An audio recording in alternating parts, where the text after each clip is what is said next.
The True American Real Patriot Podcast. Today, we're going to discuss a United Arab Emirates billionaire mogul who wrote an open letter on Twitter condemning the U.S. attack against Iran. Before we get into that, don't forget to like, subscribe, and make sure to leave a comment. Billionaire Al Haptour penned a note that, among other things, questioned why Trump had the authority to bomb Iran, which subsequently set off a wider regional conflict. David, you mind pulling it up? Yeah, so we have it right here. So the billionaire's name is Khalifa Ahmad Al Haptour, and even in the criticism, he still had to go ahead and say, His Excellency, President Donald Trump. I prefer to call him a fat fuck, but to each their own. A direct question. Who gave you the authority to drag our region into a war with Iran? And on what basis did you make this dangerous decision? Did you calculate the collateral damage before pulling the trigger? And did you consider that the first to suffer from this escalation will be the countries of the region itself? He did not. I'm sorry to break it to you. The peoples of this region have the right to ask as well, was this your decision alone, or did this come a result as pressures from Netanyahu and his government? It's a good question. It is a good question. Fair question, especially from all the statements you guys have been making about it. You guys have placed the countries of the Gulf Cooperation Council and the Arab countries at the heart of the danger they did not choose. Thank God we are strong and capable of defending ourselves. And we have armies and defenses that protect our homeland. But the question remains, who gave you permission to turn our region into a battlefield? Nobody. You didn't need it. From the Republicans, God. I mean, the Republicans are saying the permission is coming from God. Yeah, he's appointed by Jesus. Jesus himself. You didn't get the memo? They're talking about it. It's on the military. So before the ink has dried on the Board of Peace initiative that you announced in the name of peace and stability, we find ourselves facing a military escalation that endangers the entire region. So where did those initiatives go?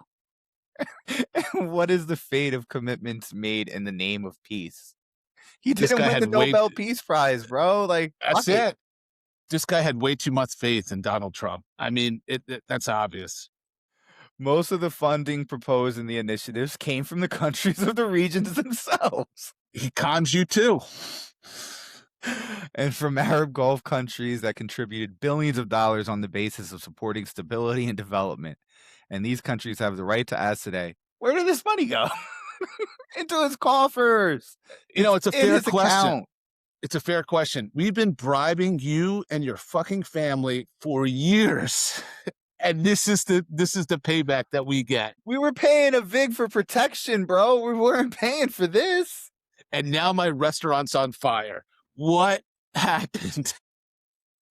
Oh my God. More dangerous than that, your decision does not threaten only the people of this region, but also reaches the American people from whom you promised peace and prosperity. He did do that, didn't he? No new wars. And here they are today, finding themselves in a war funded from their money and taxes, with costs ranging, according to the Institute for Policy Studies, IPS, between $40 and $65 billion for direct military operations, and could reach $210 billion, including economic impacts and indirect losses, if it lasts 4 to 5 weeks. Not to mention the sacrifice of Americans themselves in a war they have neither camel nor she-camel. This is a translation, so I don't get, that doesn't translate probably well into English. But yeah, I mean, we're already in a $40 trillion debt. We run a fucking $2-3 trillion deficit. And just in direct military funding, in 100 days, we're at $500 billion. We're more than $500 billion, right? Before the end of the year, we'll be at $1 trillion.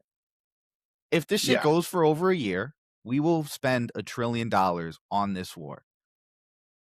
Yeah. I mean, we have a $1.1 trillion military budget that has to be put to good use. And so they approved an increase to 1.5. Oh. There you go. Yeah, that's in the big, beautiful bill, baby. 1.5 billion. Increase it by 50%.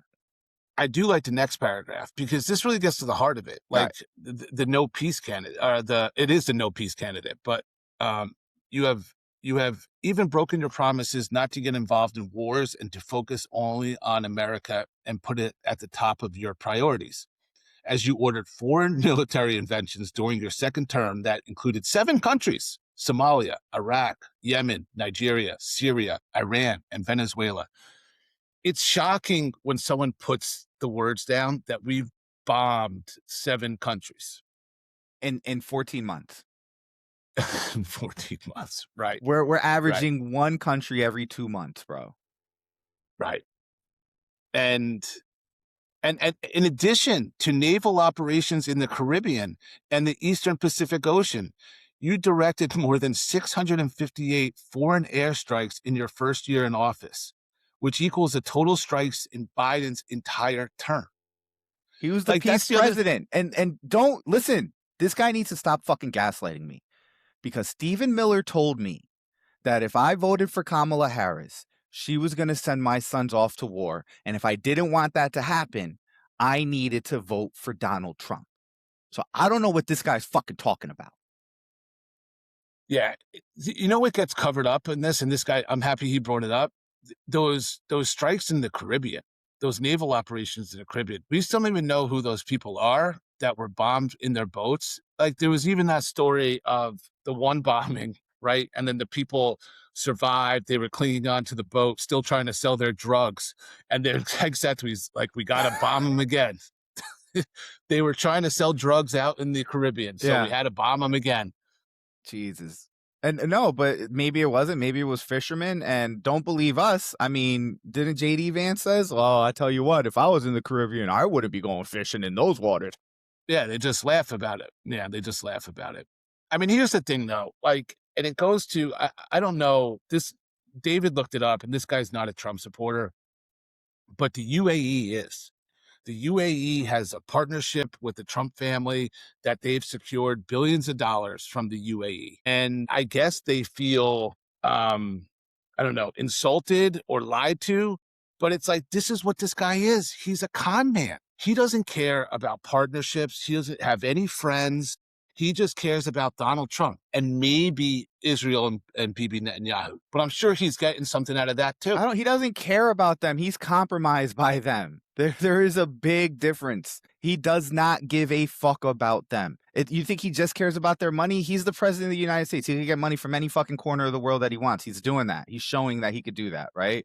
He could send his sons off, to get money from the cryptos, and send his son-in-law Jared to get money from the Saudis, and it doesn't fucking matter. He'll receive a jet from Qatar. Like, he doesn't care. He doesn't care. He can't. He has to go by whatever they say, because his best friend for 15 years is Jeff. And there's tons of rumors that he was with all the intelligence agencies, and we already know what he's about. So let's just be honest, dude. I mean, that could be it. I wouldn't be surprised. I mean, based on, like, again, these guys thought they bought him off, and now they're seeing what being friends with Donald Trump gets you. Yeah. It gets you war. And these guys, the funny thing is, they're going to take the brunt of it, right? The United States, yeah, we're going to deal probably with some dead soldiers and some economic pain, but the economic pain is going to be felt by the Gulf states. Yeah. And I mean, here's an example, right? So, I mean, I'm sure this is just going to get us a ton of goodwill in the region. This is Tehran, city of 9 million people, metro area of 20 million people. What?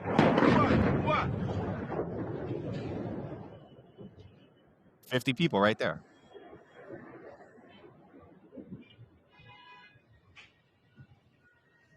Probably over, 500 people throughout this whole region just got killed. That last explosion probably took out 20, 50 people. I mean, the good thing in this is that one of their excuses for starting this war, I guess, is now gone, right? They won't use this excuse, like that they're trying to free the Iranian people, right? And I seen some, analysts on this, is if you want to get the people on your side, right? And you would expect that you would need the people that were against the Ayatollah, right? His opposition. Well, guess what? Most of them were in Tehran, because Tehran's like their major metropolitan city. It's where they have the most universities, it's where they have the most money, it's their most cosmopolitan, and chances are, it's just like everybody else in those woke cities, right? Like, they weren't a fan of oppression. More over there than you would get in the countryside and in the towns on the outskirts and in the mountains, right? Like, if anything, you're not getting any support, but you're literally taking out the people that were opposing the regime beforehand that you would need to be on your side. Shooting yourselves in the fucking dick. Yeah, any support that you could have accumulated by killing the Ayatollah, you're just wasting. Yeah. You're throwing away. But we said in another video, they don't care. I mean, I think they want Iran to fall into a civil war, so they don't care that it's going to be leaderless. Yeah, and I forgot which official said it, but it wasn't too long ago. They were like, if Iran goes into a civil war, great. If they don't go into a civil war, great. If the regime changes, great. Like, they don't give a fuck. They don't give a fuck. But there I am, acting woke. Sorry about that. Hopefully you guys enjoyed the show. Don't forget to like, subscribe, comment, share, and hit the bell icon to get notified when we drop a new episode. And we'll talk to you guys soon. Peace. Peace.